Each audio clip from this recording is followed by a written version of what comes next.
So hello students, তোমাদের সবার seven আজকে টিউটোরিয়াল জন্য স্বাগতম। সো দেখো, আজকে তোমাদের ক্লাস 10-এর জেনারেল সায়েন্সের একটা ইউনিট টেস্টের কোশ্চেন পেপার সলভ করে দিচ্ছি। তো ভেরি ইম্পর্টেন্ট কোশ্চেন পেপার আছে, এখানে তোমরা টোটাল 20টা এমসিকিউ পেয়ে যাবে। আর বাকি কোশ্চেন কী কী থাকে এগুলো দেখে নেবে। আমার চ্যানেলে তোমরা অনেক শর্টস ভিডিও দেখবে, যেখানে প্রায় প্রশ্নগুলো আমি কভার করার চেষ্টা করেছি। সো তোমরা যদি চ্যানেলে প্রথমবার ভিজিট করেছো, কাইন্ডলি চ্যানেলটা সাবস্ক্রাইব করে নেবে, কারণ আগের দিনে তোমাদের এক্সামের জন্য আমি অনেক ইম্পর্টেন্ট কোশ্চেন নিয়ে আসবো, তারপরে এক্সপ্লেনেশন নিয়ে আসবো। তো চলো আরম্ভ করি। দেখো সলভ করবো কোশ্চেন আনসারগুলো। সো দেখো লেখা আছে, নিচে উল্লেখিত কোন জীবের মধ্যে পরজীবী পুষ্টি দেখা যায় না। এখানে বলছে পরজীবী পুষ্টি দেখা যায় না, এর মানে তিনটা দেখা যাবে, একটা দেখা যাবে না। সো এখানে দেখবে ছাড় পোকা, তো ছাড় পোকা বা ফিতাকৃমি এইগুলো অ্যাকচুয়ালি পরজীবী, ঠিক আছে, এগুলো সব পরজীবী। আমাকে বলছে পরজীবী পুষ্টি দেখা যায় না কোনটা, তো এগুলোর মধ্যে তো পরজীবী আছেই। আরশোলা, তো আরশোলা কী হয়, এগুলো মৃত জীবী, ঠিক আছে, কারণ মৃত বস্তুগুলো খায়, পচা মরা বস্তুগুলা। তো এখানে আরশোলা অ্যান্সার হবে। এটা কী হবে তোমার মৃতজীবী বা স্যাপ্রোফাইট বলতে পারো, ঠিক আছে, পরজীবী না। এরপরে দেখো কি বলছে, বস্তুর আকারে আর যৌগ তো তোমার ওই পরজীবী, কারণ সে পরের শরীরে যেমনি আমাদের শরীরে রক্তটা চুষে না, তো সে পরজীবী না, এটা মৃতজীবী, মরা বস্তু খায়, আরশোলা, ঠিক আছে। এরপরে দেখো, বস্তুর আকারের সমান প্রতিবিম্ব অবতল আয়না নিম্নোক্ত কোন ক্ষেত্রে সম্ভব হয়। তো বস্তুর আকারের প্রতিবিম্ব এটা যখন সির মধ্যে বস্তু থাকে, মানে ভাঁজ কেন্দ্রে, তো বস্তুর অবস্থা যখন সি থাকে তখন এটা পাওয়া যায়। তো এখানে অপশন হবে সিটা হবে, ডিটা হবে, ঠিক আছে, এটা আসলে ছিল। তারপরে দেখো, অ্যামিবাতে খাদ্যের পাচন হয়, তো অ্যামিবাতে কোথায় খাদ্যের পাচন হয়, তো এটা হবে ফুড ভেহিকলস বা খাদ্য গোপরে, তো এখানে খাদ্য গোপরে হবে। এরপর দেখো, পাকস্থলীতে খাদ্য কিসের সাহায্যে ক্ষুদ্রান্তে প্রবেশ করে। তো যখন মুখ থেকে আমরা খাদ্য নেই, তখন খাদ্য নলীর থেকে সাহায্যে ওই ইসোফেগাস দিয়ে এটা ক্ষুদ্রান্তে যায়। তো ইসোফেগাসের মধ্যে একটা পেশি থাকে যার নাম স্ফিংটার মাসল বা অবধারণী পেশি। এই পেশিটা খাদ্যকে ধাক্কা দিয়ে ওই নলীর মাধ্যমে, যেটা আমরা খানি খাই গলার মাধ্যমে যায়, ওই অবধারণী পেশি ভিতরে থাকে, ওইটাই হেল্প করে ঠেলে দিতে, খাদ্যটাকে ঠেলে দিতে, যাতে ক্ষুদ্রান্তে প্রবেশ করে। এবার দেখো, আলোকের প্রতিফলনের ক্ষেত্রে নিম্নটা কোনটি সত্য।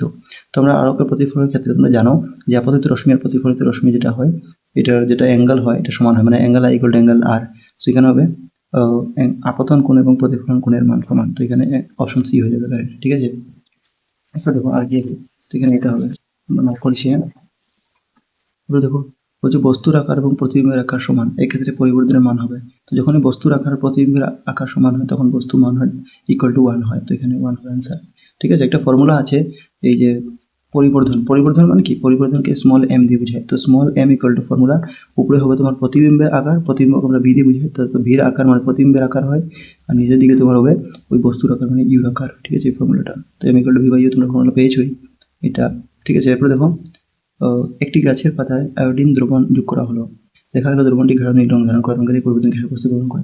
তো এটা তোমাদের 6 নম্বর পাঠে ওই একটা এক্সপেরিমেন্ট দেওয়া আছে বক্সের মধ্যে, ওইখান থেকে প্রশ্ন করেছে, এর মানে বক্সলা প্রশ্ন আমাদের পড়তে হবে। আগের দিন আমি এগুলো তোমাদের সলিউশন করাবো। সেখানে স্টার্চ হবে অ্যান্সারটা, ঠিক আছে, তোমরা ওই লাইনটা পড়বে, এখানে বই লেখা আছে, এখন বই দেখাচ্ছে না, টাইম লাগবে। তো ওই গাছের পাতায় আয়োডিন যখন দ্রবণ করা হয়, তখন যদি দ্রবণটি গাঢ় নীল রং ধারণ করে, এটা মানে স্টার্চ ছিল এখানে, এই জন্য এটা গাঢ় নীল রং ধারণ করেছে স্টার্চ থাকলে। এরপরে রক্তে থাকা শ্বসনজনক পদার্থ, এটা সবাই জানো, হিমোগ্লোবিন হবে অ্যান্সার। এরপরে পত্ররন্ধ্র দিয়ে জলের আসা যাওয়া নিয়ন্ত্রণ করে, তো এটা তোমাদের হবে রক্ষীকোষ, ঠিক আছে। রক্ষীকোষ যেটা আছে, যে গার্ড সেল বলে, গার্ড সেল মানে তো তার কাম গার্ড করা, ঠিক আছে, দেখা। তো এই রক্ষীকোষ যেটা আছে, এটা কি করে, ওই রক্ষীকোষকে মানে ওই যে পত্ররন্ধ্র যেটা আছে, এটা রক্ষীকোষের ওই যে খোলা বন্ধটা নিয়ন্ত্রণ করে, এবং জলীয় বাষ্প তার থেকে নির্গমন হয়, এটা নিয়ন্ত্রণ করে। তো রক্ষীকোষ আনসার হবে। এরপরে গাড়ির রিয়ার ভিউ থাকা লেন্সের প্রতিবিম্ব আকার, এটা তো ভেরি কমন কোয়েশ্চেন। তো গাড়ির রিয়ার ভিউ কী থাকে, ছোটো ছোটো বস্তু দেখা যায়, তো প্রতিবিম্বের আকার বস্তু থেকে ছোটো, ঠিক আছে, এখানে বস্তু থেকে ছোটো হবে প্রতিবিম্বের আকার, প্রতিবিম্ব আকার বস্তু থেকে ছোটো, এটা হবে, হ্যাঁ। এরপরে দেখো, ক্রাউন কাচের প্রতিসরাঙ্ক কত। তো ক্রাউন কাচ এটা হবে 1.52 হবে, এটা একটু ঘুরে দিয়েছে প্রশ্নটা উইথ। তারপরে একটি গোলকীয় আয়না এবং একটু গোলকীয় পাতলা গোলকীয় লেন্স, উভয়ের ফোকাস দৈর্ঘ্য -15 সেন্টিমিটার, আয়না এবং লেন্সের সম্ভবত। সো দেখো, এখানে বলছে গোলকীয় আয়না এবং পাতলা গোলকীয় লেন্স, তো আয়না এবং লেন্স উভয়ের মধ্যে যেটা এফ আছে, ফোকাস দৈর্ঘ্য কি আছে, নেগেটিভ আছে, ঠিক আছে, এখানে নেগেটিভের কথা, 15 কিছু না। তো দুটোটা যদি মাইনাস থাকে, ঋণাত্মক থাকে ওই ফোকাস দৈর্ঘ্য পাতলা আয়না এবং লেন্সে, তখন এটা কী হবে, এটা উভয় অবতল হয়ে যাবে। কী হবে, দুটোটা অবতল হবে। এরপরে কনকেভ হবে। এবার দেখো, অলিন্দের থেকে নিলয়ের আবরণী অপেক্ষাকৃত মোটা, কারণ একটি কী হবে, এখানে একটা অপশন আছে। সো এটা কী হবে, তোমাদের আনসার এ নম্বরটা হবে। অলিন্দের থেকে নীলার আবরণী কিসের জন্য মোটা, কারণ দেখো নীলা যেটা আছে না, এটা বেশি প্রেশার দেয়, অধিক চাপ দেয়, এবং এর ফলে ওই রক্ত যেটা আছে এটা শরীর এবং রক্ত যেটা আছে এটা এবং ওই শরীর এবং ফুসফুসে পাঠানো হচ্ছে এটার মাধ্যমে, তো এর জন্য এর প্রাচীর যেটা আছে এটা অপেক্ষাকৃত মোটা হয় অলিন্দের থেকে, যেটা হবে এটা পাম্প করার জন্য। একটি লেন্সের ক্ষমতা -2.5D, লেন্সটি সম্ভবত, সেখানে মাইনাস যেহেতু আছে ক্ষমতা, তো ক্ষমতা মানে পি দিয়ে বোঝায় ক্ষমতা, আমরা জানো।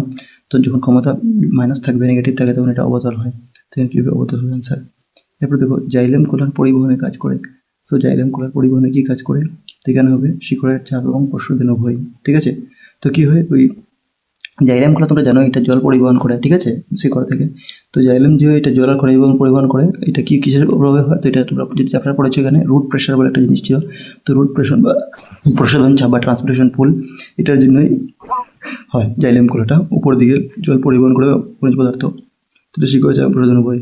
নকল বৃক্ষের ক্ষেত্রে নিম্নটা কোনটি সত্য, ঠিক আছে, নকল বৃক্ষ ওই যে ডায়ালাইসিস যখন মানুষের হয়, যখন কিডনি খারাপ হয়ে যায় তখন, সো এটা হবে নকল বৃক্ষের ক্ষেত্রে ওই কিডনির পুনঃশোষণ ঘটে না, মানে অ্যাবজর্পশনটা হয় না, ঠিক আছে, এটা হবে এ নাম্বারটা হয়ে যাবে তোমাদের।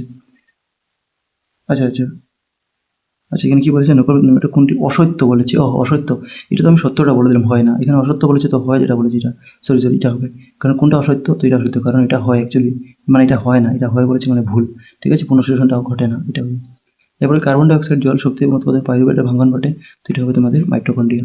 এরপরে আলোক বায়ু থেকে কাছে প্রবেশ করে যার প্রতি সংখ্যা অনুরূপ হয়, কাছে আলোকের বেগ কত, যদি শূন্য আলোকের বেগ কত হয়। তো এটা অ্যাকচুয়ালি অঙ্ক আছে, তুমি যদি একটা ফর্মুলা পেয়েছো, ফর্মুলাটা অ্যাকচুয়ালি এরকম আছে যে প্রতিসরাঙ্ক n = c/v, ঠিক আছে, মানে বায়ুতে আলোকের বেগ আর মাধ্যমে আলোকের বেগ, ঠিক আছে, মাধ্যমে আলোকের বেগ বায়ুতে আলোকের বেগ, তো n = c/v লিখবি, কিন্তু এখানে প্রতিসরাঙ্ক 1.5 দেওয়া আছে, ঠিক আছে, তো 1.5 যেটা হবে এটা এই এনটা দেওয়া আছে, প্রতিসরাঙ্ক দেওয়া আছে, তো ফর্মুলাটা চেঞ্জ হবে, এখানে n = c/v না বলে তোমরা কোনাকুনি পূরণ করবে, তো ওই ভিটা এখানে চলে যাবে আর এনটা নিচে আসবে, তো ফর্মুলা হবে v = তোমার c/n। তখন c বলতে এইটা আলোকের বেগ মানে c, তো আলোকের বেগ কত আছে, উপরে c এর জায়গায় লিখবে 3 × 10⁸, আর নিচে n এর জায়গায় 1.5, তো 1.5 দিয়ে এটা কাটাকাটি করবে 1.5 মানে 1.5 1.5 ধরো, তো 1.5 দিয়ে 3 কাটবে, তো 1.5 3 হয় না, তো 1.5 দুগুণে 3 হবে, 1.5 2 যা 3, এখন 2 × 10⁸, আনসার হবে 2 × 10⁸, 2 × 10⁸ হবে আনসার। এবার দেখো অভিধানে ছোটো ছোটো অক্ষর পড়ার জন্য তুমি, অভিধান মানে ডিকশনারি, ছোটো ছোটো অক্ষর পড়ার জন্য তুমি নিচের কোন লেন্সটিও সবচেয়ে উপযুক্ত পড়া, তো অবভিয়াসলি উত্তর লেন্স হবে, তো এখানে অবতল লেন্স হবে, সরি উত্তর লেন্সই হবে, হ্যাঁ, কারণ অবতল লেন্স হয় না, ছোটো ছোটো অক্ষর পড়ার জন্য এটা 6 সেন্টিমিটার ফোকাস দৈর্ঘ্য বিশিষ্ট উত্তর লেন্সই হবে আনসার।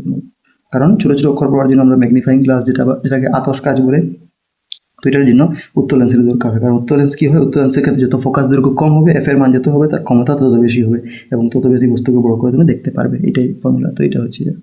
এবার দেখো আলোক বায়ু থেকে কাছে প্রবেশ করছে, প্রতিসরিত রশ্মি কী হবে, তো আলোক যখন কি বলছে বায়ুর থেকে কাছে, তো বায়ু একটা তোমার ওই লঘু মাধ্যম, হালকা মাধ্যম, আর কাঁচ ঘন মাধ্যম, তো যখন আলোক লঘু মাধ্যম থেকে ঘন মাধ্যমে প্রবেশ করে তখন প্রতিসরিত রশ্মি অবিলম্বের দিকে বেঁকে আসে, তো এটা অবিলম্বের নিকটে আসবে, এটা তোমাদের আনসার হয়ে যাবে। তো আশা করি তোমরা বুঝতে, বড় প্রশ্নটা দেখে নাও তোমরা, ঠিক আছে। সো চ্যানেলটা যদি প্রথমবার ভিজিট করো প্লিজ লাইক করে দিবে, সাবস্ক্রাইব করে নেবে, থ্যাংক ইউ ফর ওয়াচিং।